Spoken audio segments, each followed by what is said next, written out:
அவர் வீட்டுக்கு தூரமா இருக்காரு. சுமாரியா நேத்து ராத்திரி தூக்கம் செடி அம்மா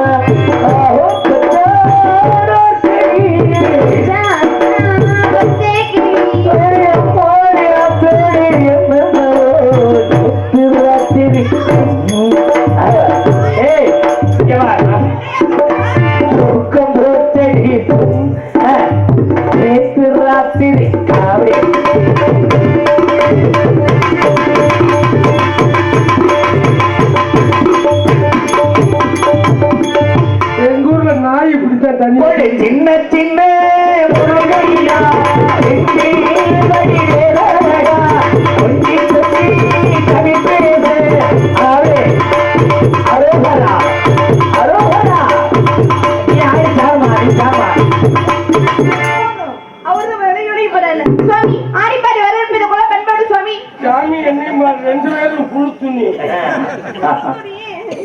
ஊதா துணி. ஐயா நான் ஒரு பாட்டு பாடுறேன், நீங்க எதிர்பார்த்து பாடுறியா? ஊதா கலர் ரிப்பன்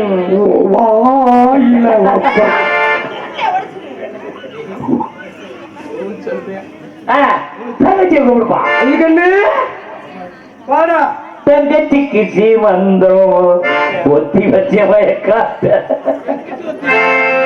சின்ன தூங்கு செல்ல தூங்கு சுமார் பண்ணி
பிரம்மா வளர்ந்து தோற்றி விட்டவன் நாரத மகரிஷி. நாரத மகரிஷியா?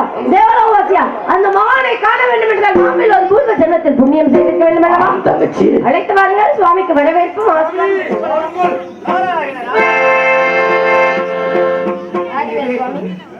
உங்களது வருகை என்றுமே நல்வரவாக அமைக்கும். வாருங்கள் அண்ணா.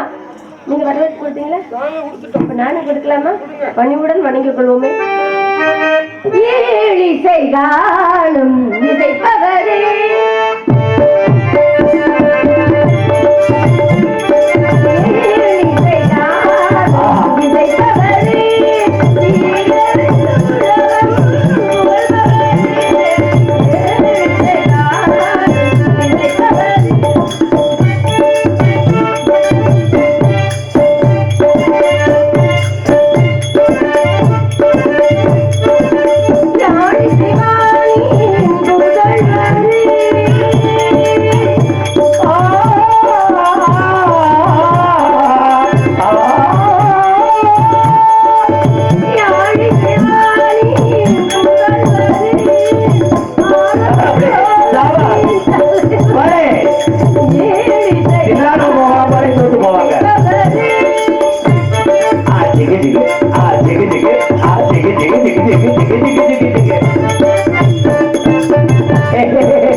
இப்படி ஒரு பரதநாட்டிய ஊர்ல ஆனா அந்த ஊரு மசத்துல கூட மழை வராது. இருவரும் சுவாமியிடம் வேண்டியவர்களை பெற்றுக் கொள்ளுங்கள். உன்னைதான் ஒரு ஆண்டு போட்டேன்ல, இவனை வச்சு நான் சரியா நாளைக்கு நம்ம தான் போறோம்.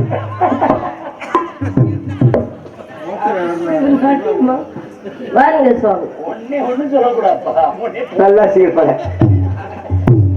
மீண்டும் அரும்பை விதிவிதித்து கைலா தலை வைத்து கண்ணை தரும்பி கருத்திரவிடுத்த கண்மணியே, காவிய பொன்மணியே, அருமையான வணக்கம், அழகான வணக்கம், அன்பான வணக்கம், இதமான வணக்கம், இனிமையான வணக்கம்.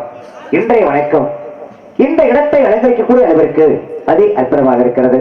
இருந்த போதிலும் ஒரு தாயை எப்படி வணங்க வேண்டும், ஒரு தந்தையை எப்படி வணங்க வேண்டும், ஒரு குருவை எப்படி வணங்க வேண்டும், ஒரு தெய்வத்தை எப்படி வணங்க வேண்டும், வரக்கூடிய விருந்தினர்களை எப்படி வணங்க வேண்டும் என்பதற்கெல்லாம் வரைமுறைகள் இருக்கின்றது. என்னென்னு சொன்னால், ஒரு கரும்பு எடுத்துக்கொண்டமானால் அந்த கரும்பிற்கு 3 வித சுவை கொடுத்திருக்கிறான். முதற்கடி கசப்பு, நடுக்கடி இனிப்பு, கடைசிக்கடி உப்பு. முதற்கடி கசப்பு என்று சொன்னால் அந்த குளத்தடைப்பதை கடுத்து சாப்பிட்டால் அது கசப்பு தூங்குவதாக இருக்கும். நடுவில் உள்ள போதை கடுத்து சாப்பிட்டால் அது இழுப்பச் சுவதாக இருக்கும். கடைசியில் உள்ள தூப்பாகத்தை கடுத்து சாப்பிட்டால் அது உப்புச் சுவதாக இருக்கும். இப்போது கரும்பிற்கு 3 வித சுவை கொடுத்திருக்கும் பொழுது என்னை வணங்கி வரவேற்றிருக்கின்றாய். தாயாக நினைத்து வணங்கினாயா, தந்தையாக நினைத்து வணங்கினாயா, குருவாக நினைத்து வணங்கினாயா, தெய்வமாக நினைத்து வணங்கினாயா, அல்லது விருந்தினராக நினைத்து வணங்கினாயா, எப்படி வணங்கினாய் என்று தெரிந்து கொள்ளும் வகையிலே மரபது மரத்திலேறி மரபதை தொழில் வைத்து மரத்தினால் மரத்தை குத்தி மரபது மரத்தை கண்டு மரபது வழிவில் சென்று மரபனை கேட்கும் போது மரம் அது கண்ட மாதிரி மரபுடன் மரபெடுத்தார். இப்படிப்பட்ட வரவேற்பு நீ எனக்கு தராவிட்டாலும் நீ தந்த இந்த வரவேற்பு மிகவும் அற்புதமானது. என்னை வரவேற்ற உன்னை வாழ்த்துவதற்கு கடமை அல்லவா?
வெள்ளை அரியாசனத்திற்கு அரசோடு சரியாசனத்தை வைத்த தாய் என்று பெருமைப்படுவலாம். கடவுள் கபிபாடும் வெள்ளமே பொருந்திய பெண்மகளே, இந்நாளிலத்தின் நண்பர்களே, நீ வாழ்க, நின் குலம் வாழ்க, குலக்கடவுள் திருவுருளால் நீ சிறப்புடன் வாழ்க மகளே. அம்மா உம்மிடம் விவரங்கள் கிட்ட கத்து விடாமல் இருக்கிறேன், கேட்கலாமா?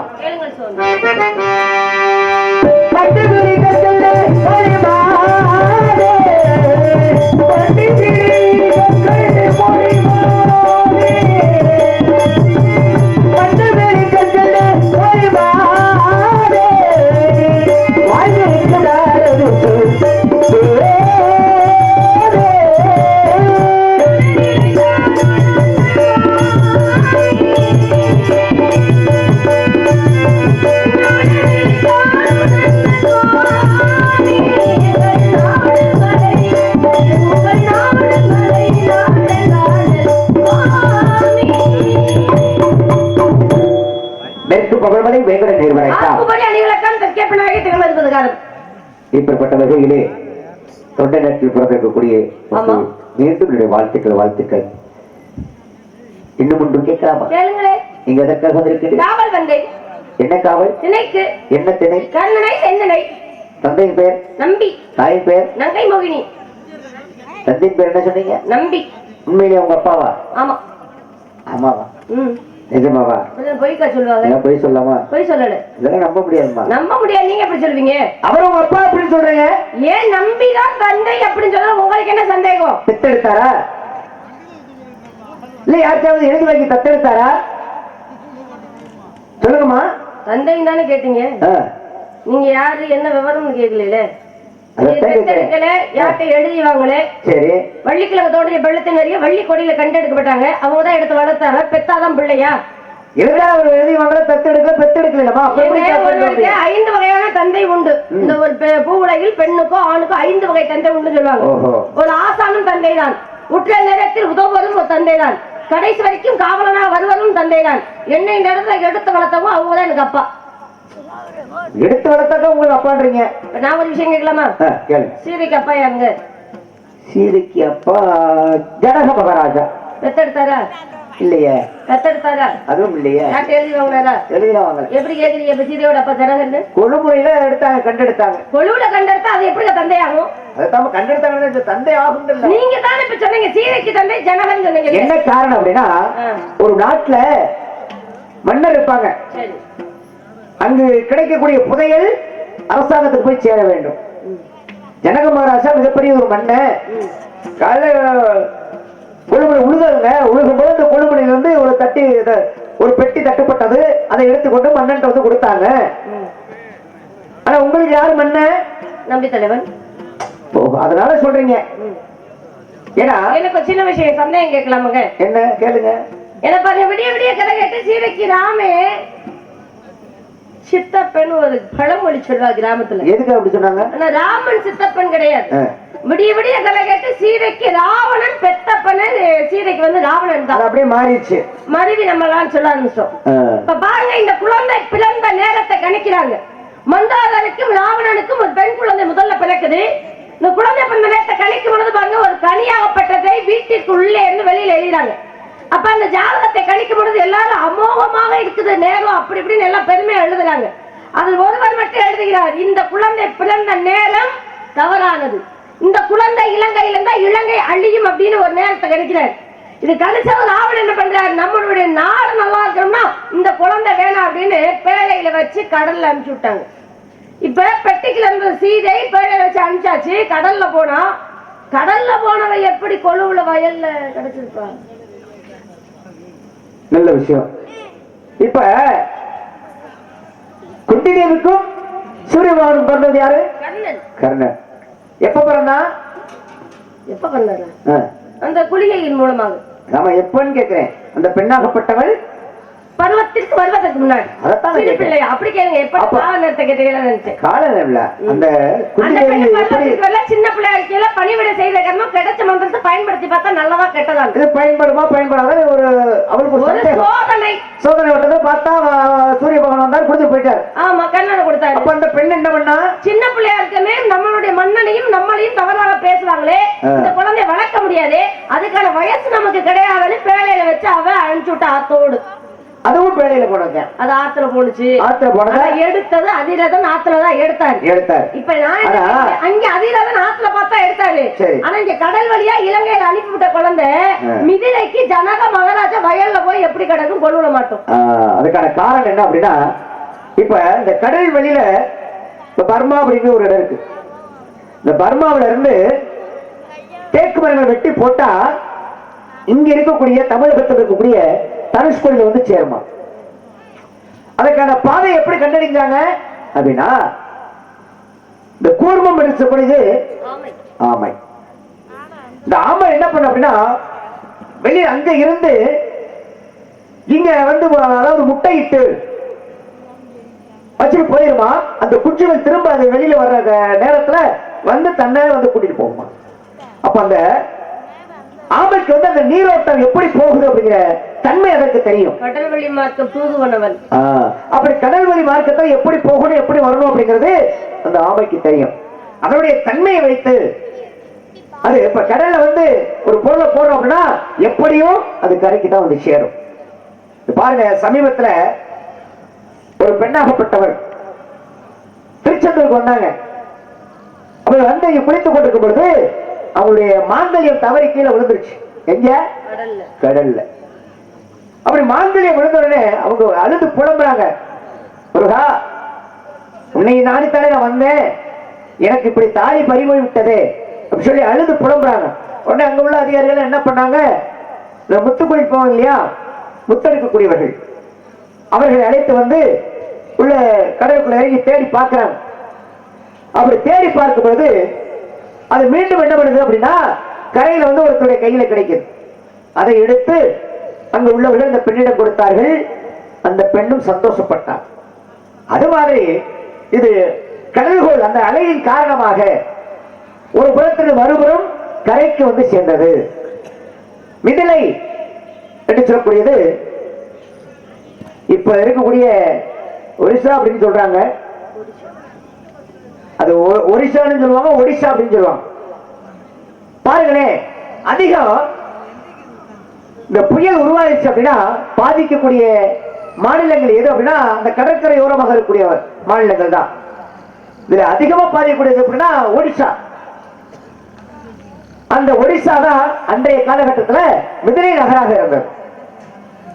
அப்படி கடல் அந்த அலையின் காரணமாக மாற்றத்தின் தட்பவெப்பநிலை மாற்றத்தின் காரணமாக அது அப்படியே மாறி மிதிலையில் வந்து சேர்ந்தது. முன்னாடி லெமுரியா கண்டம் அப்படி சேர்ந்து இப்ப அது இந்து மகா சமுத்திரம் இருக்கக்கூடிய முக்கடல் சங்கமிக்கக்கூடிய கன்னியாகுமரி அப்படிங்கிற பெயரில் இருக்கிறது. இந்த லெமுரியா கண்டம் இப்பொழுது கடல்கோள்களால் கால மாற்றத்தால் மறைந்து விட்டது. அது மாதிரி அந்த பேழையாகப்பட்டது என்ன இலங்கைக்கு ஒடிசாவுக்கு ரொம்ப தூரமா? தமிழகத்திற்கும் ஒடிசாவுக்கு எவ்வளவு தூரம்? தமிழகத்திற்கு இலங்கைக்கும் கொஞ்சம் தானே. தனுஷ்கோடி பார்த்தாக்க அது இலங்கை தன்னால தெரியும் பக்கத்திலேயே. அது மாதிரி அப்படி மாற்றத்தின் காரணமாக இங்க வந்து சேர்ந்துச்சு. அருமையான விஷயம்தான். ஏன்னா பாருங்க, ஒவ்வொரு இடத்துலயும் அந்த கடற்கரைக்கு எங்க நீர் என்று செல்லும் என்றால் ஆற்று வழியில தான் நீர் செல்லும். ஒரு சில மீன்கள் பாத்தீங்கன்னா எதிர் நோக்கி செல்லும் தன்மையும் உண்டு. நீரோட்டத்திற்கு எதிர்மறையா செல்லும் சொல்லுவாங்க. அதுபோலதான் இந்த சுவாமி மலை அப்படின்னு ஒரு இடம் இருக்கு நம்ம சென்னைக்கு போக வழியில. சுவாமி மலை சென்னைக்கு எதுக்கு போறீங்க?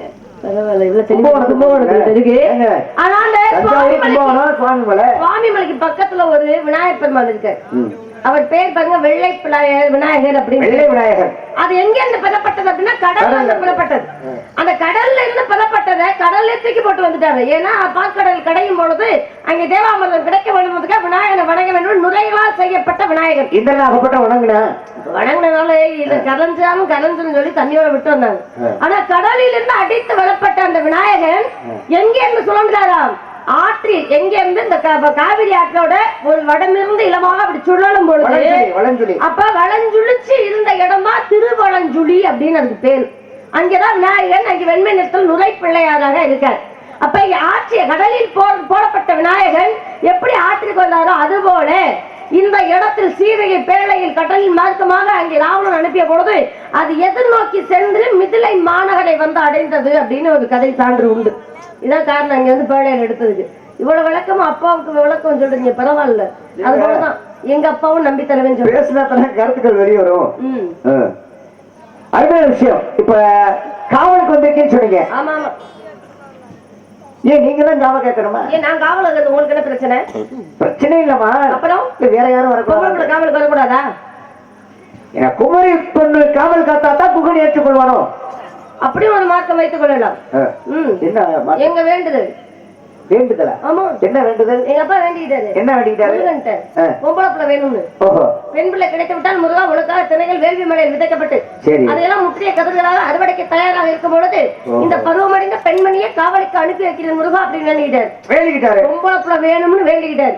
சரிங்க. நீங்க சொன்ன மாதிரியே ஒருத்தர் வேண்டுதல் வைக்கிறாங்க. உங்க அப்பா வேண்டுதல் வச்சாரு, இந்த வேண்டுதல் செய்ய நான் வந்திருக்கேன். நிவர்த்தி செய்ய உங்களை அனுப்பியிருக்காரு. ஆமா ஆமா. இப்ப ஒரு சில மக்கள் என்ன பண்ணுவாங்க, சில வேண்டுதல் வச்சுக்கிடுவாங்க. நல்லா கவனிச்சுங்க. இப்ப ஐயனார் கோயில் இருக்குன்னு வச்சுங்களேன். ஐயனாருக்கு கடா வெட்டுறோம், இல்ல ஏதோ காப்பு சாத்துறோம், அவங்க அழகு குத்துறோம், அக்கடி செடி எடுக்கிறோம், பூ முதிக்கிறோம், அதே மாதிரி அங்க பிரதேசம் பண்றோம். இதெல்லாம் வேண்டுதல் வைப்பாங்க. இந்த வேண்டுதல் வச்சவங்க அந்த வேண்டுதலை நிறைவேற்றாம விட்டுட்டாங்க அப்படின்னா அது தெய்வ குத்தமா? அது எப்படி தெய்வ குத்தமாகும்? ஆகுமா?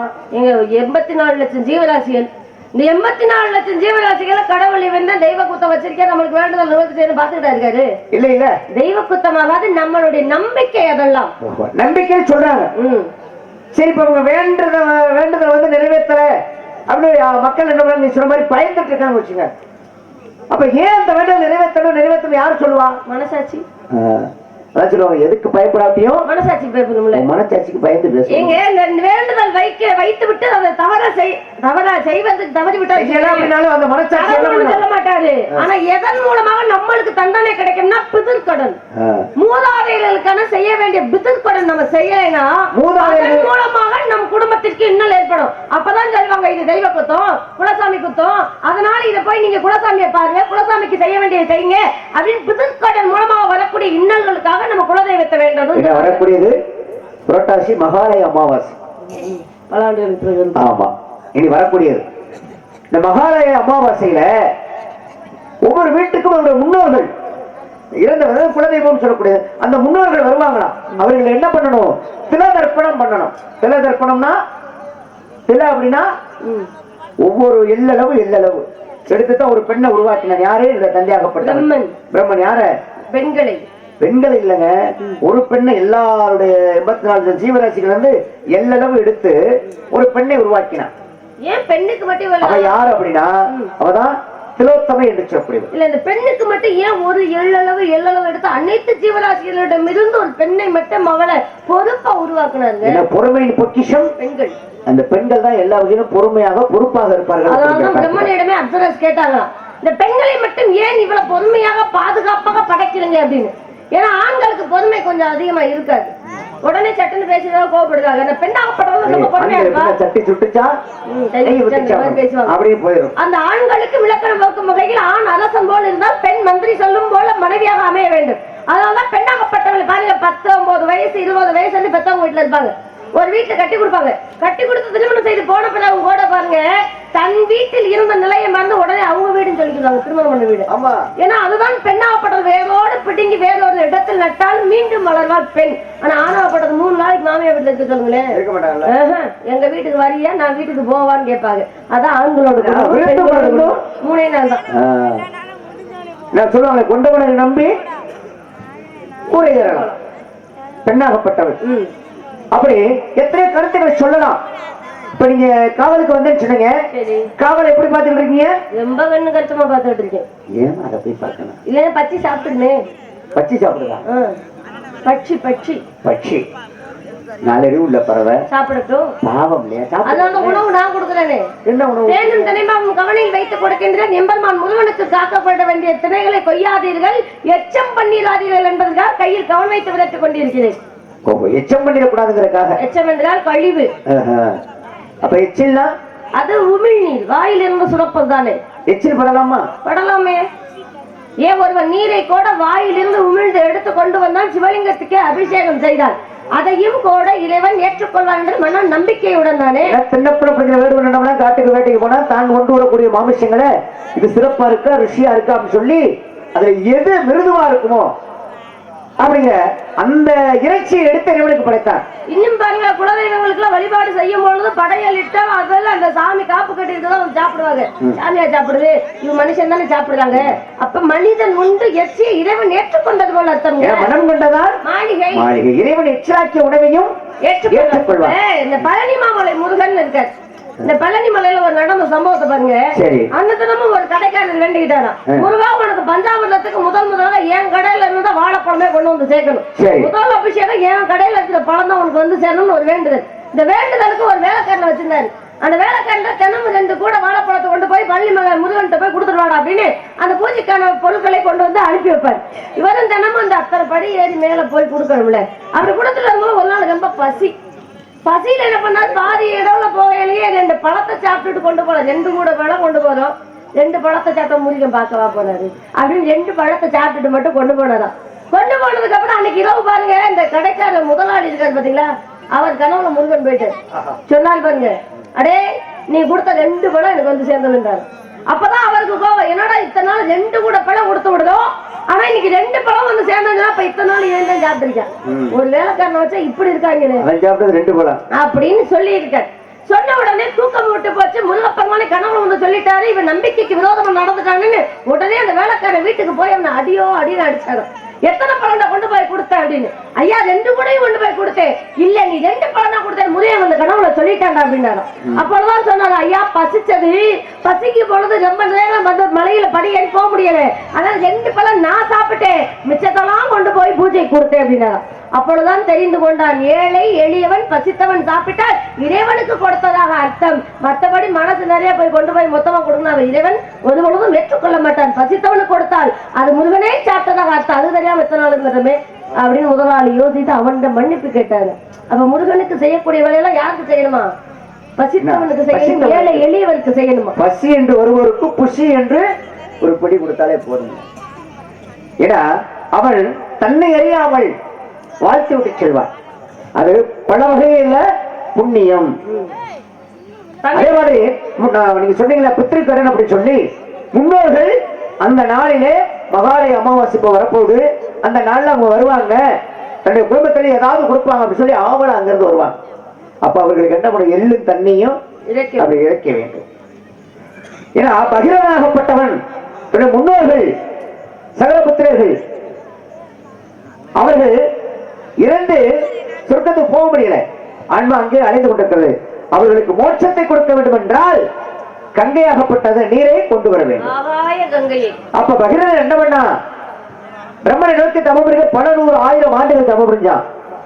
அப்ப சிவன் காட்சி பிரம்மன் காட்சி கொடுத்து, நீ கங்கையை வேண்டு, கங்கை காட்சி வருவா, அதை வேண்டி கங்கை கூட்டிட்டு போ அப்படின்னு சொல்லி பிரம்மன் அவருக்கு யோசனை சொன்னார். திரும்ப கங்கையை வேண்டுகின்றான். அப்ப கங்கையை வேண்டும் பொழுது கங்கையாகப்பட்டவன் தோன்றி என்ன சொல்றான் அப்படின்னா, பகிரதா, நான் நீ கூப்பிடும் பொழுது வருகிறேன், நான் வெப்ப கடங்காமல் வேகமாக வரும் பொழுது என்னை தாங்குவதற்கு யாராவது ஒத்துக்கொண்டால் நான் வருகிறேன் என்றார். அதற்கு யாரு என்னை தாங்க முடியும் அப்படிங்கிற ஒரு ஆணவம் அவளுக்கு இருந்தது. அடுத்து என்ன பண்ணா, சிவனை நோக்கி தவம் புரிந்தால் சிவன் காட்சி கொடுத்தார். அந்த கங்கையை நீங்கள் தாங்கிக் கொள்ள வேண்டும் அப்படி சொன்ன உடனே சரி என்று சிவனும் ஒத்துக்கொண்டார். அவர் கங்கையாகப்பட்டவள் பகிரனுடைய வேண்டுகோளுக்கு இணங்க அங்கிருந்து ஆகாய கங்கையாக விரைந்து வருகின்றால், சிவன் என்ன பண்ணாரு, அவளை தன்னுடைய ஜடா மகுடத்தில் இறக்கி கால்பகுதி மட்டும் கீழே விட்டார். ஆனா என்ன சொல்றோம், என்ன செய்வானுமா, கங்கையை வந்து சிவபெருமான் ஒளிச்சு வச்சிருக்கிறாரு, அது 2வது பொண்டாட்டி அப்படின்னு. அது கிடையாது, அது சொல்வதே மிகப்பெரிய தவறு. பகிரனுடைய வேண்டுகோளுக்கு அவள் இறங்கி வந்தால் அவளை அடக்கி ஒடுக்க வேண்டும் அப்படிங்கிறத தன்னுடைய ஜடாமகுடத்தில் அடக்கிக்கிட்டார். கால்பகுதி மட்டும் கீழே விட்டார். அதிலே ஆர்ப்பரித்து ஆர்ப்பாட்டமாக வரும் பொழுது ஜனு என்று சொல்ற ஒரு முனிவனாகப்பட்டவர் கானகத்திலே தவம் செய்து கொண்டிருக்கிறார். இவன் வந்த வேகத்துல அந்த முனிவருடைய ஆசிரமத்தை அடிச்சு போயிட்டு இருக்கான். பகிரந்த முன்னால போனா இது ஆசிரமத்தை அடிச்சுட்டு போகும். அவர் என்ன பண்ணார், அந்த முனிவர், ஆகா உனக்கு இவ்வளவு திமிர் இருக்கா அப்படி சொல்லி தன்னுடைய உடம்புல அடக்கிட்டார். அந்த கங்கையை தன் உடம்புக்குள்ள அடக்கிட்டார். திரும்ப பாக்குறான் பகிரத போனவன், திரும்பி பார்த்தா கங்கை வரல. இல்லடா இது இந்த இடத்துல வந்தோடனே கங்கை வந்துகிட்டு பின்னாலே வந்துகிட்டு இப்ப காணாமே அப்படின்னு சொல்லி யோசனை பண்ணி தேடி பார்க்கும் பொழுது அங்கு முனிவர் மட்டும் இருந்தார். அப்ப அந்த முனிவரை வேண்டிக் கொண்ட காரணத்தினாலே அவர் என்ன பண்ணார்னா, தன்னுடைய செவி வழியாக சிறிதளவு நீரை வெளியிட்டார். அதுவே கங்கையாக. ஏன்னா இன்று பெருக்கெடுத்து ஓடி அந்த சகரபுத்திரர்கள் இறந்திருக்கக்கூடிய அந்த சாம்பல்ல போய் விளைஞ்சான். அப்ப அவர்களுக்கு மோட்சம் கிடைத்தது. இப்ப பாருங்க, நீ கேட்ட காரணத்துக்காக சொல்றேன், அந்த சகரபுத்திரர்கள் இருந்த இடம் இன்றைய காலகட்டத்தில் எப்படி இருந்த அந்த கடல்கோள் அப்படி மாற்றத்தின் காரணமாக இன்றைய காலகட்டத்தில் அர்ஜென்டினா அப்படிங்கிற ஒரு நாடாக இருக்கிறது. எப்படி பாத்தீங்களா, முதல்ல இருந்தது இங்க இந்த இந்திய நாட்டில் இருந்தது, இப்ப அர்ஜென்டினா அப்படின்னு சொல்லக்கூடிய ஒரு நாடாக இருக்கிறது. அன்னைக்கு துரியோதனாகப்பட்டவன் பீமனோடு போரிடும் பொழுது அந்த துரியோதனாகப்பட்டவன் அந்த கதாயத்தில் அடிபட்டு விழுந்த இடம் இன்றைக்கும் ஒரு பக்கத்து எதிரி நாடுன்னு சொல்லுவாங்க. எந்த நாடு இந்தியாவுக்கு எதிரியாக இருக்கிறது? பாகிஸ்தான். அந்த பாகிஸ்தான் நாட்டில் கராச்சி என்ற பெயர்ல இன்னைக்கு அந்த துரியோதனாகப்பட்டவன் அடிபட்ட இடம் விளங்கி கொண்டிருக்கு. ஒவ்வொரு மாற்றங்கள். இந்திரபிரஸ்தம், அஸ்தினாபுரம். இந்திரபிரஸ்தம் என்று சொல்லி இன்றைய புதுடெல்லி. அஸ்தினாபுரம் அது சொல்லுங்க. கேட்கிறேன், எனக்கு தெரியலையே, அதான் கேட்டேன். இல்ல உங்களுக்கு தெரியாம இருக்குமா? இல்ல இந்திரபிரஸ்தம் அஸ்தினாபுரம் 2 இடம்.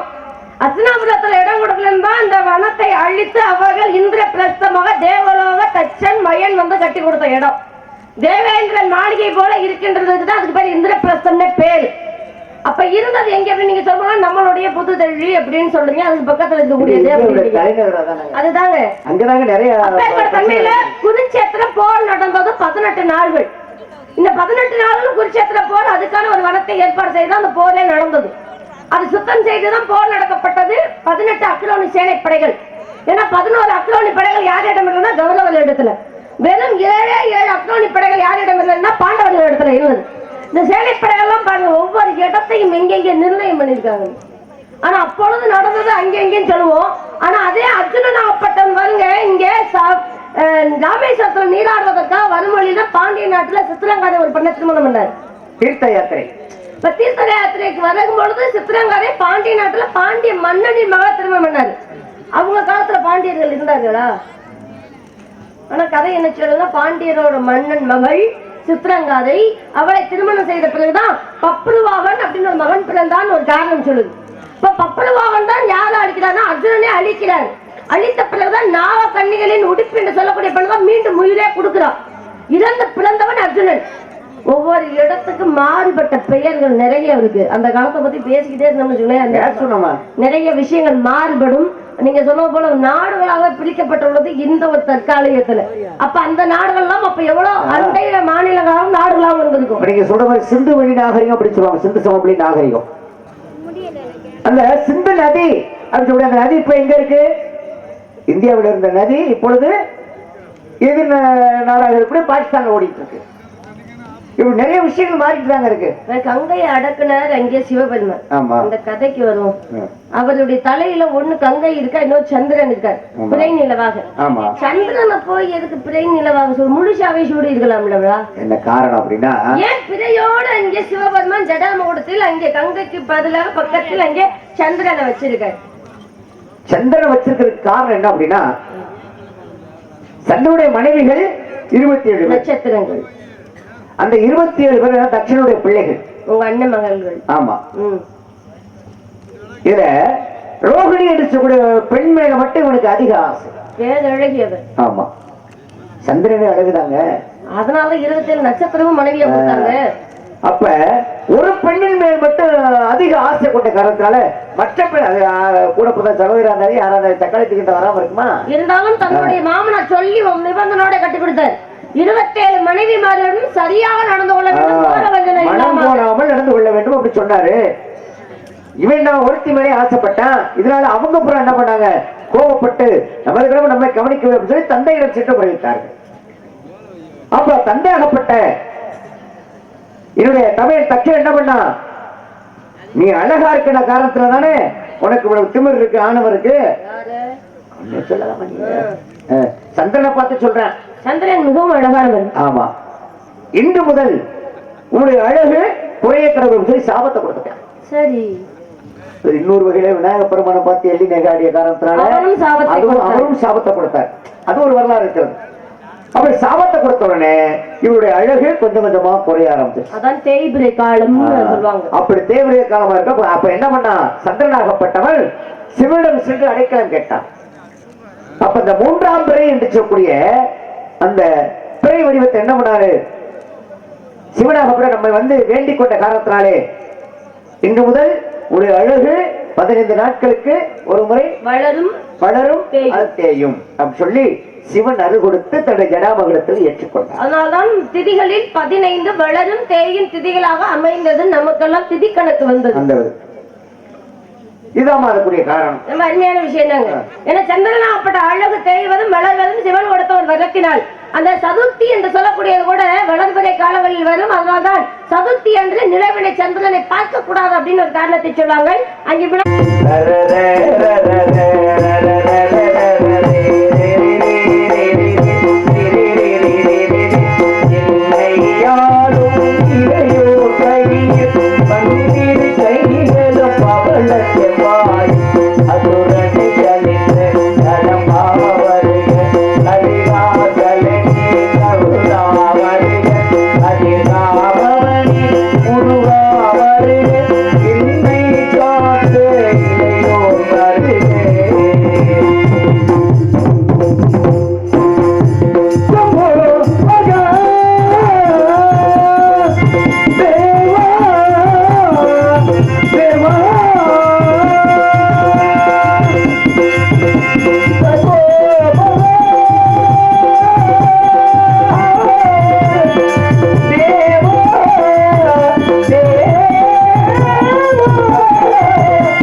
முத்தலுக்கும் முதலாக வழங்கக்கூடிய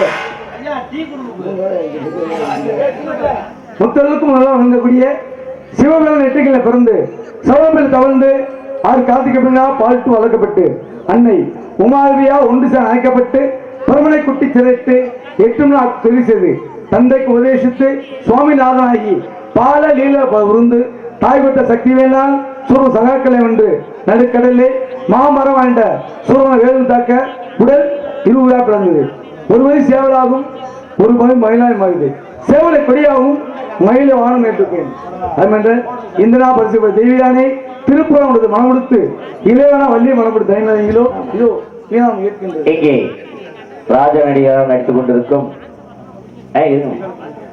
இங்கே MABA முடித்துக் கொண்டு எங்களது நாடக கலைக்குழுவிற்கு சிறந்ததோர் நற்பணி செய்து கொண்டிருக்கும் மக்களால் ஆழ்கிளைப்பு என்று அழைக்கப்படும் நமது பூம்பிடாகைச் சேர்ந்த பரசுராமன் அவர்களுக்கு பொன்னாரி என்று புகழாரம் சூட்டப்படுகிறார்கள்.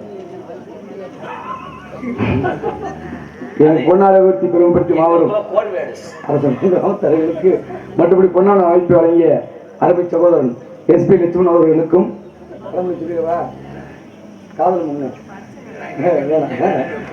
ஏன் சொன்னால் காதல் தப்பு கிடையாதுயா. இசை மீது காதல் கொண்ட அருமை சகோதரன் ஏன்னா அந்த மேடையில பாருங்கன்னா தம்பிதான் காரணம். ஆமா, ஏன்னா கொரோனா காலகட்டத்தில் கொரோனா வந்து ஆஸ்பத்திரியில் சேர்ந்துருந்தாங்க. இப்போ நான்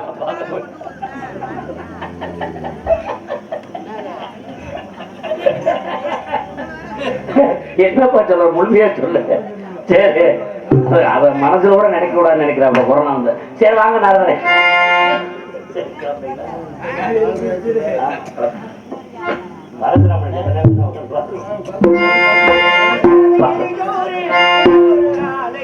மக்கள் வந்து நீங்களே போங்கன்னு சொல்ற ஒரே திறமை நல்லாத எளியோடு உள்ள ஒரு ஆலயமோ, நல்லாத எளியோடு உள்ள ஒரு ஆலயமோ, கடலாரும் மழை வீடும் நிலையான ஜோடி உன்னை சொல்லாத நாளில்லை சுடர்திகும் வழிவேல சுவையான தமிழானே உன்னை சொல்லாத நாளில்லை சுடர்திகும் வழிவேலா.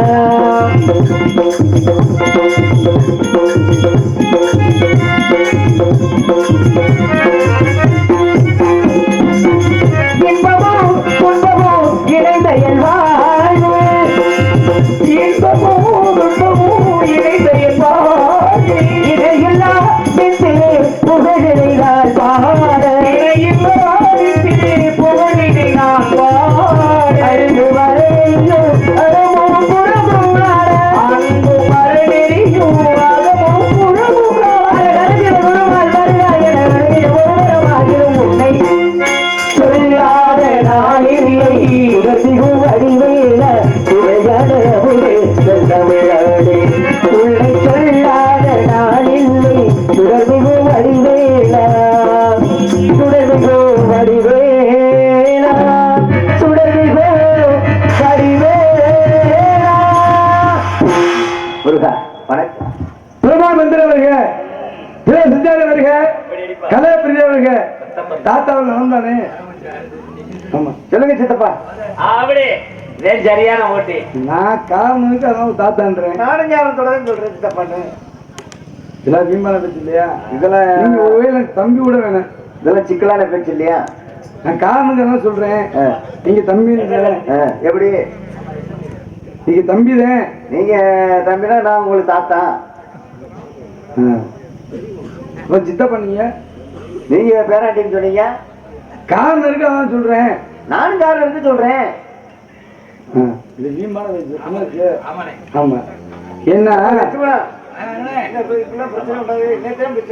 என்ன தாத்தான்னு சொன்னா காணம் இருக்கு அதான் தாத்தான்னு சொல்றேன். என்ன தாத்தான்னு சொன்னா காரணம் இருக்கு. மணி தாத்தான்னு சொன்னால இருக்கு. என்ன தாத்தா வாத்தியாரே, நீங்க முதல்ல தாத்தான்னு சொன்னீங்கல்ல. ஆமா, நீங்க தாத்தான்னு சொல்லுங்க. அவர் உங்களை தம்பி சொன்னதுக்கு விளக்கம் சொல்லுங்க. தம்பியில சித்தப்பா சித்தப்பா சொன்னாங்க. என்ன உங்க உடம்பு எத்தனை பேரு? 10 பேரு. யார் யாரு? 10 பேர் இருக்காங்க. 10 பேர் இருக்காங்க. இதுல சிவபெருமானுக்கு தன் மகத்துவமா முடிச்சு கொடுத்த யாருங்க? என்னுடைய அண்ணன் தக்ஷன். தக்ஷன். அப்ப நான் யாரோட பிள்ளை? நீங்க சிவனோட பிள்ளை. சிவபெருமான் பிள்ளை. அது தாட்சனோட மகன் நானு. ஆமா. அப்ப தக்க எனக்கு தாத்தானா நீங்க எனக்கு என்ன வேணு? ஓஹோ, அதனால தாக்குறீங்க. சரி சரி. நீங்க சித்தப்பா, நீங்க அதுக்கு என்ன காரணம்? சித்தப்பா அப்படின்னா என்னுடைய அப்பா வந்து பிரம்மா. சரி. அவர் யாருக்கு பிறந்தாருன்னா நாராயணனுக்கு. அதே ஹரிக்கு வரனுக்கு பிறந்தவர் ஐயப்பனாகப்பட்ட. ஐயப்பன். இப்ப மணிகண்டா இங்க வர மணிகண்டா உங்களுக்கு என்ன வேணும்? எனக்கா தம்பி வேணும். தம்பி. அப்ப அந்த மணிகண்டான கூடிய ஐயப்பன் எனக்கு சித்தப்பா. ஓ, அதனால நீ சித்தப்பா. அதனால நீங்களும் எனக்கு சித்தப்பா தானே? மணிகண்டன் சித்தப்பா, நீங்களும் சித்தப்பா தானே? சரிங்க தம்பி. அப்படி போடியா? உங்களுக்கு இதோ இன்சார் வரும். என் நாட்டு பக்கம் சொல்லுங்கண்ணே. ஆமா.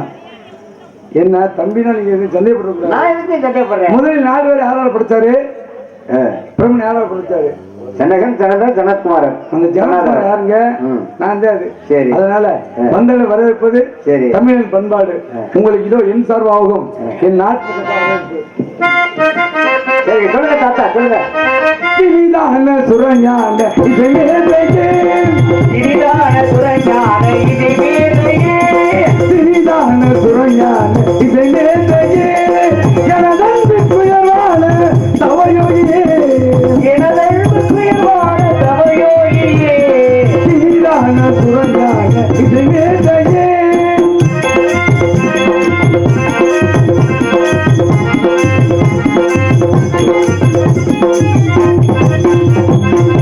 மணிலாய் மாடத்தை நாரதரே நாரதரே மனிதாபிமானத்தை மனிதா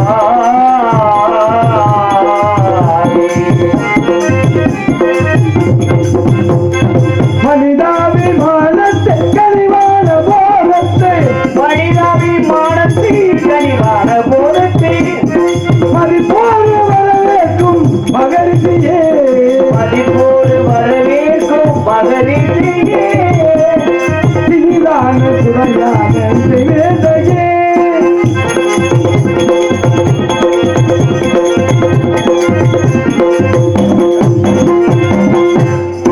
அகம்பாளையம் சுரமானுட அனும் நல்லவரே அகம்பாளையும் குணங்கள் அகற்றிடு வந்தவரே அறமாடில் சுரம் யானிடர் அனைவர் நல்லவரே அறமாடியும் சுரம் யானிடர் அனைவருக்கு வல்லவரே ஸ்ரீரங்கநாத் சென்றே நாரதரே மாமுனியே எங்கெல்லாம் சென்று எங்கெல்லாம் சென்று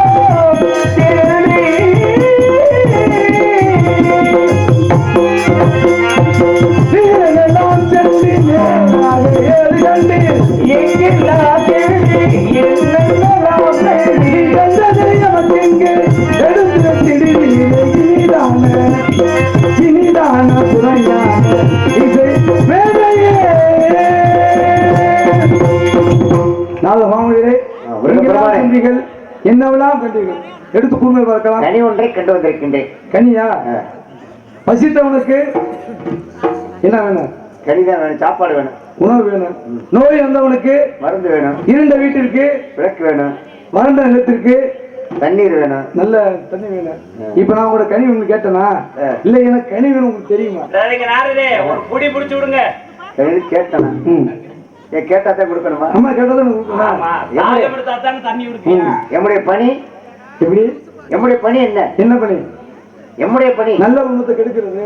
சவாசியா நல்ல உணத்தை கெடுக்கிறது. ஏன்னா ஏற்கனவே கனி கொண்டு வந்து போட்டி நடத்தினீங்க. போட்டி நடத்தி என்ன போட்டி? உலகத்தை சுத்தி வந்தது. அன்னைக்கு உலகத்தை உண்மையில யார் சுத்தி வந்தது? யார் சுத்தினது? நான் தான் சுத்தி வந்தேன். இப்ப கனி என்னத்தான் கொடுத்துருக்கணும், எங்கேயும் கொடுக்கல.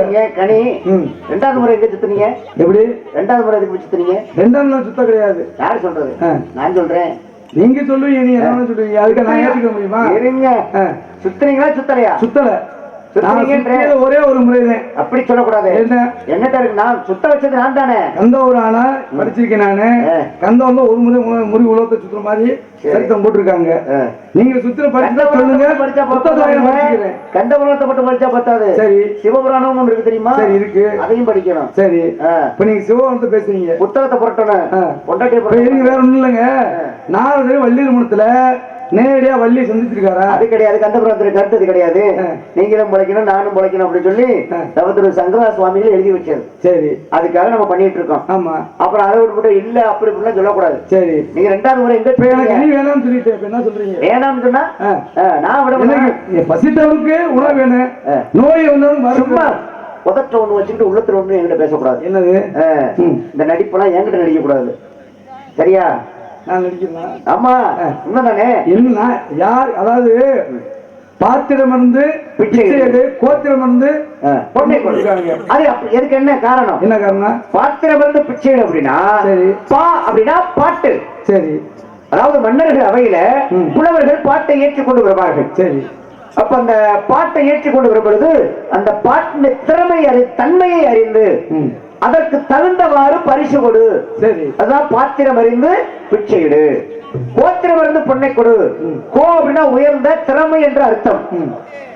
ஒரு அவனுக்கு என்ன திறமை இருக்கிறத, நம்ம பெண்ணை வச்சு வாழ்வதற்கு அவனுக்கு தகுதி இருக்கிறதா, திறமை இருக்கிறதா அப்படின்னு சொல்லி அதை பார்த்து கொடுக்கணும். இப்ப கிராமங்களை பாருங்க, இளம்பச்சி கல் அப்படின்னு ஒரு கல் இருக்கும், இளவட்ட கல். அந்த இளவட்ட கல் அதை தூக்கி போட்டான் அப்படின்னா பரவாயில்ல, அந்த கல்லவே தூக்கி போட்டான், நம்ம பெண்ணை வைத்து வாழ்வதற்கு அவனுக்கு தகுதி இருக்கு அப்படி நிர்ணயம் பண்ணுவாங்க. அதே மாதிரி மஞ்சள் விட்டு விழா அப்படி நடக்கும். அந்த மஞ்சள் விட்டு விழாவில் ஒரு மாடை கொண்டு வந்து நிறுத்தி அதை பிடிக்கணும். இந்த பிடிச்சுட்டா உங்களுக்கு தக்க சன்மானம் வழங்கப்படும். அவன் அந்த மாட்டை பிடிச்சிட்டான்னு வச்சுக்கங்களேன், அப்ப நம்ம பெண்ணை வச்சு வாழ்வதற்கு அவனுக்கு தகுதி இருக்கு அப்படி சொல்லி முடித்து என்ன பண்ணுவாங்க? கோத்திரம் அவனுடைய திறமையை அறிந்து பொண்ணை கொடுப்பாங்க. சரி, நீங்க என்ன சொல்றீங்க? பாத்திரம் மருந்து பிடிச்சிட்டு கோத்திரம் மருந்து பொண்ணை கொண்டா அதுக்கு என்ன அர்த்தம்? இது நான் சொல்லக்கூடிய நடைமுறை. என்ன சொல்லுவாங்க? என்ன சொல்லுவாங்க? நடைமுறை என்ன சொல்லுவாங்க? என்ன சொல்லுவாங்க? வயிற்று பசி கேட்கறாங்க, ஏதாவது பார்த்து போட்டு விடியா. நம்ம பாண்டி பார்த்தா நேரம் 10 ரூபாய்க்கு எங்க போவேன்? Time pass. Time pass. பூஞ்சோலைக்கு போயிடுறேன்.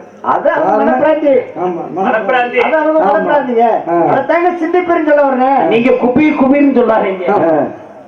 இப்ப எனக்கு கனி வேணாம்னு சொல்றேன். நானு வேணாம்னு நான் விட்டுட்டு போக முடியாது, வாயில வச்சு திரிச்சு போயிருவேன். அப்படி திரிங்க, அப்படி அடங்குவாங்க.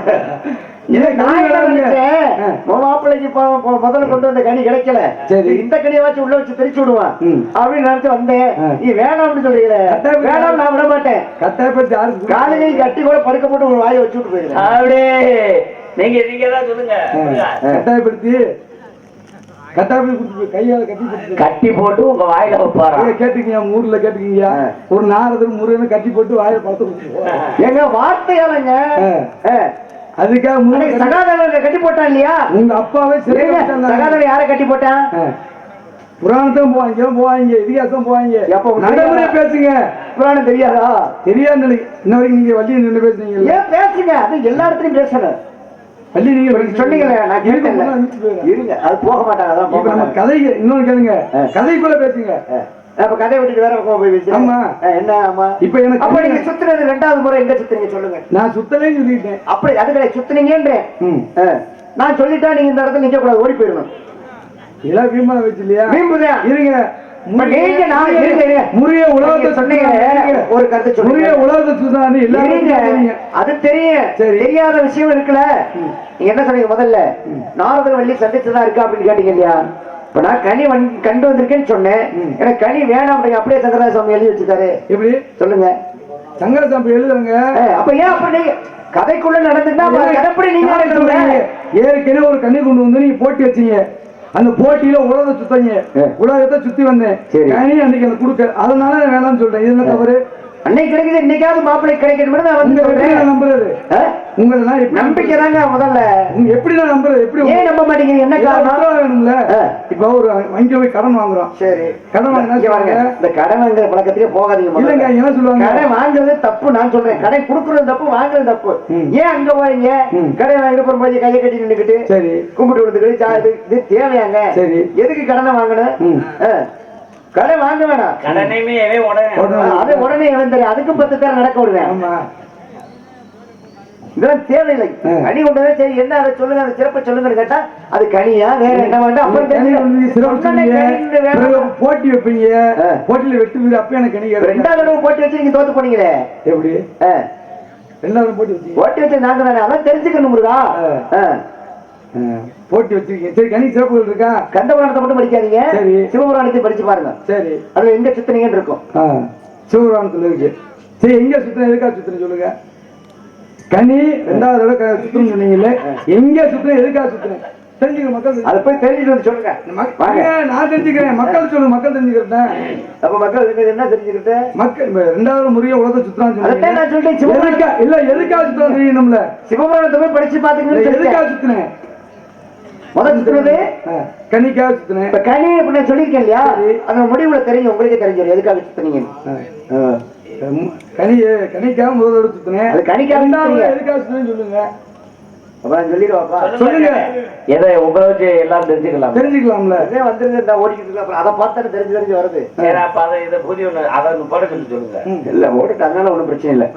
ஏன்னா இரண்டாவது முறையாக எதற்காக சுத்துறீங்க, எங்க சுத்துறீங்க அப்படின்னா, நீங்களும் உங்க அண்ணன் விநாயக பெருமானும் ரெண்டு பேரும் வளர்ந்து வாடி விழாயி ஒன்னப்பாரு என்னப்பாரு இருக்கீங்க. சரி இப்ப இருக்கிற மாதிரி. சரி அப்ப இதுல திருமணத்தை முதல்ல யாருக்கு முடிக்கிறது? மூத்தவனுக்கு தான் திருமணம் முடிப்பாங்க, அதானே உண்மை.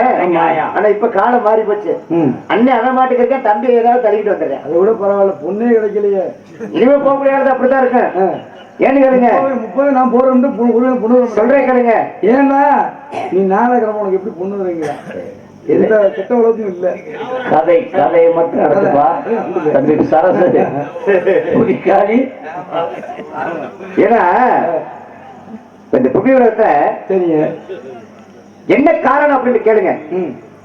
ஒரு ரெண்டு வளர்ந்து வாழி விட்டாங்க. சரி இது வாலிபர்கள் ஆன பிறகு உங்கள யாருக்கு முதல்ல திருமணம் முடிக்கணும் அப்படிங்கிற ஒரு போட்டி. உலகத்தை யார் முதல்ல சுற்றி வரோ அவங்களுக்கு தான் திருமணத்தை நடத்தணும் அப்படின்னு பேசி ஏற்பாடு பண்ணியாச்சு. திருமணம். ஆமா சரி, நீங்க அவசரப்பட்டால் தானே. எதுக்கு ஒரு அவசரம், எந்த விதத்துக்கு அவசரப்பட பொம்பளை பொசுக்கு கிளம்பிட்டாரு. ஆமா கிளம்புவாரு. கிளம்பி போய் என்ன நீங்க உலகத்தை சுத்த போனீங்க. இவர் என்ன பண்ணாரு, முதல்ல உலகம் என்றால் என்ன, அம்மா இப்ப கேட்ட மாதிரி திரும்பவும் கேட்டாரு. சரி சுத்தி வந்தாரு, தாய் தகப்பனை சுத்துறாரு.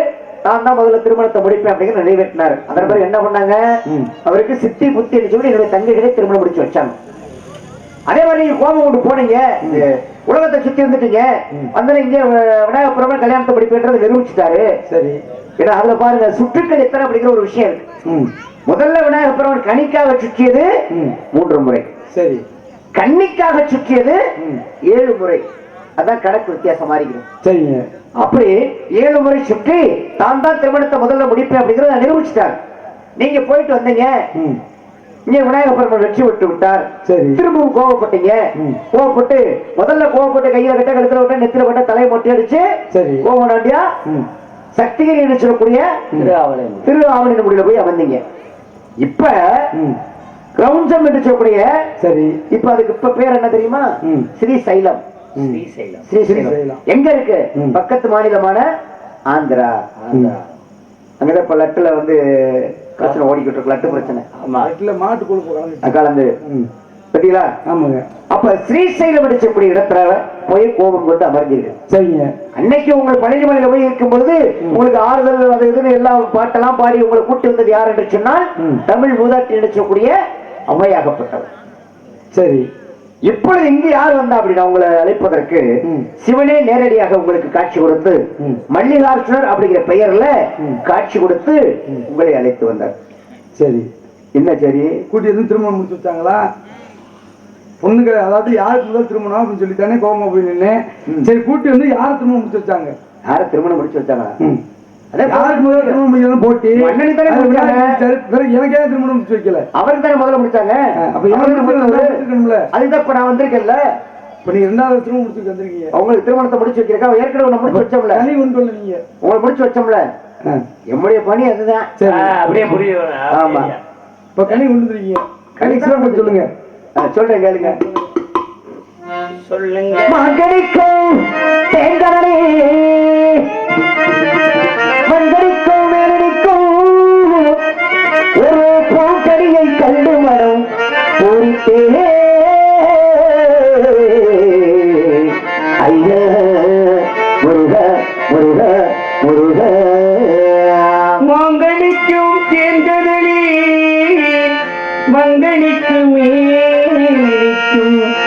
பங்களிக்கு மேனிக்கும் ஒரு பூங்கை கண்டு மனம் பூரித்து முருகா முருகா நகடுகள் அக்கடிகள் நாக்கடிகள் அக்கடிகள் இக்கரவே சென்று அதை குய்யாமல் குய்தனைக்கே வேண்டும் ஐயா. இதுதான் முருகன் சிறப்பு. மாங்கனிக்கும் தென்கதலி பங்கனிக்கு மேலே நிற்கும் பூங்கனி கண்டுமணம் பொறித்தேன் அக்கனை இக்கனை கொய்யாமல் கொதனிக்க வேண்டும். என்ன மாங்கனி எல்லாரும் பார்த்துருப்பாங்க. ஆமாப்பா. ஒரு வடிவம் இருக்கும், ஒரு சுவை இருக்கும், ஒரு நிறம் இருக்கும். தேன் கதில் எப்படின்னா வாழைப்பழம், அதுக்கு ஒரு வடிவம் இருக்கும், நிறம் இருக்கும், சுவை இருக்கும். வங்கனி எப்படின்னா பலாப்பழம், மக்கள் பார்த்துருப்பாங்க, சுவையை அறிஞ்சிருப்பாங்க. நீங்க பூங்கனின்றீங்க, ஏதாவது வடிவம் இருக்குமா? பூவை போன்ற மென்மையானது. அப்ப சுவை இருக்குமா? சுவை இருக்கு இருக்கா? எங்க சுவை இல்லாத கனி நம்ம பார்த்தோம். அப்படின்னா கனி கேட்க சுவை சாக்கியம் என்ன முனியே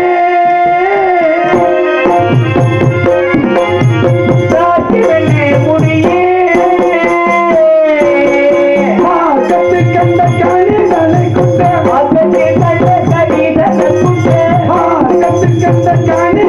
கொண்ட சாக்கியம் என்ன முனியே முனியே சுவை தரும் கனியே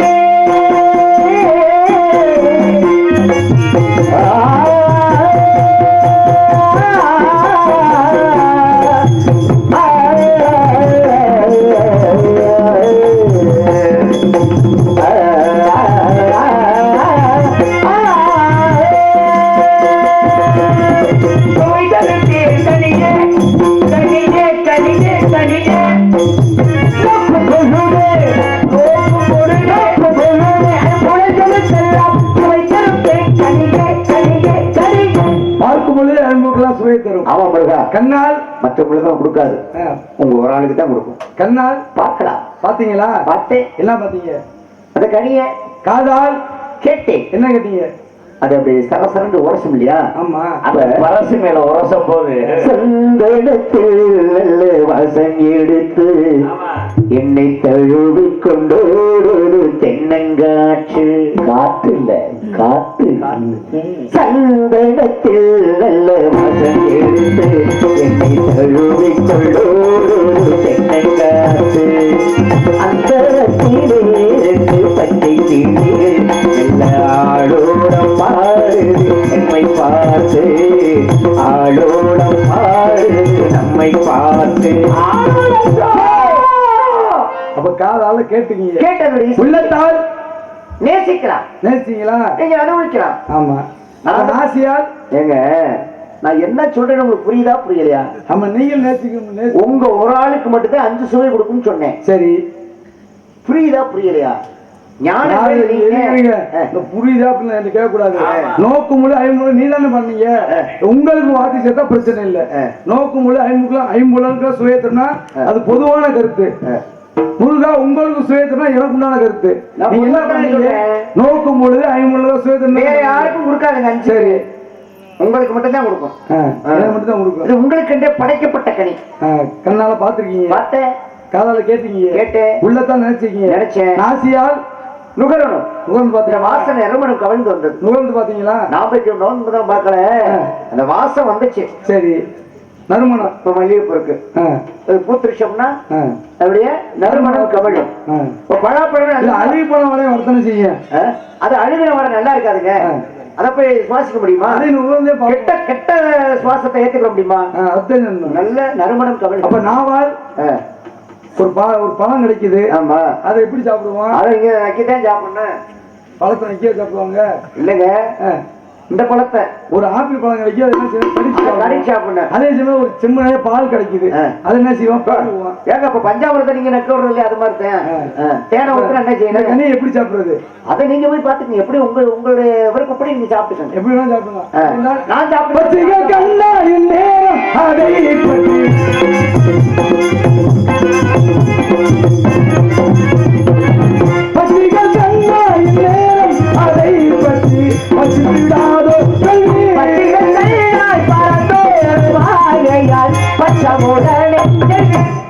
அழிப்பணம்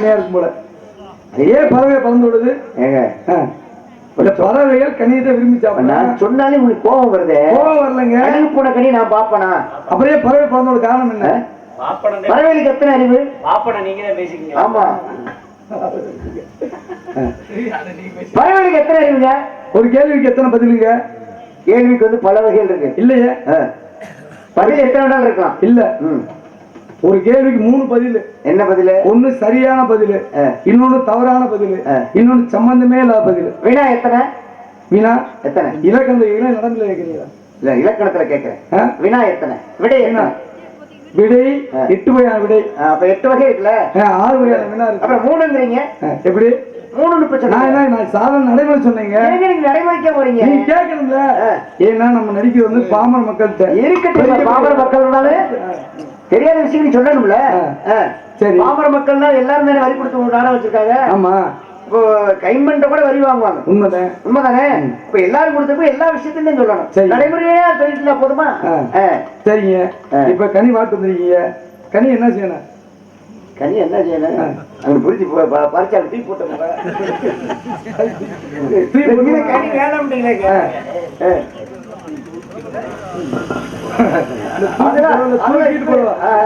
நீங்க தூக்கிட்டு கூட போங்க, அதை பத்தி எனக்கு கவலை இல்லைங்க. அத பத்தி எனக்கு கவலை இல்ல. நான் ஒப்படைக்க வேண்டிய விஷயம் வந்துருச்சு. சரிங்க. நான் கண்டு வந்தது கனி அல்ல. பிறகு கண்ணியா? ஆமா. யார் அவள் எங்க இருக்கா, என்ன செய்கின்றார்? இப்பதான் முதல்ல அவளை என்ன செய்ய? எனக்கு கனி வேளாண்மை அப்பா அப்படின்னாரு. இப்போ கண்ணினோட பொம்பளை யாருக்கு அது வராது. அப்ப பொம்பளை அந்த பொம்பளை அவங்க கிடையாது. நீங்க 500 இறந்த தாயை பத்தி நீ கதையை முடிச்சு போங்க. எதுக்கு 500? நாங்க அந்த பூஞ்சொலைக்கு போயிட்டு வரோம். சரி சரி சரி. ஆக சுந்தரவல்லி சுந்தரவல்லி அவள் என்ன செய்ய வேண்டும்? அந்தவளை என்ன செய்ய வேண்டும்? உங்களால முடிஞ்சா தூக்கிட்டு போங்க. தூக்கிட்டு போவ? சரி, தூக்கிட்டு வாங்க. சரி, எங்க போய் தூக்கிட்டு வந்துடுறேன். வாங்க. என்ன காரணம்? ஏன் வழிமறிக்கிறீங்க? வழிமறிச்சாடுங்க, நான் போக மாட்டேன். சரி, போய் உங்களால முடியுமா? தூக்க முடியுமா? என்னங்க எதையோ தூக்க மாட்டேன்னா? ஆமா, சரி. அந்தவளை கனிமணம் பிறகு காட்சி கொடுக்க வேண்டும். சரிங்க. பூமாலையோடு பாமாலை பாடி வருவேன். வேணா சென்று வேடிக்கை பிறந்து திருமண காட்சி குழந்தைறேன். திருமணம் அவசியம் வரணும். இங்க என்ன கொண்டு வருவீங்க? இப்படி கையில தூக்கிட்டு வரணும். ஆமா, தூக்கிட்டு வந்துருவேன். அங்க பாக்குறேன், நானும் பாப்பேன். எனக்கா என்ன கொண்டு வருவீங்க? பூமாலையோடு பாமாலை பாடி வருவேன். அப்படி வரும் உங்களுக்கு இந்த உலகில் என்றும் புகழ்மால் நினைத்திருக்கும். அப்படியா?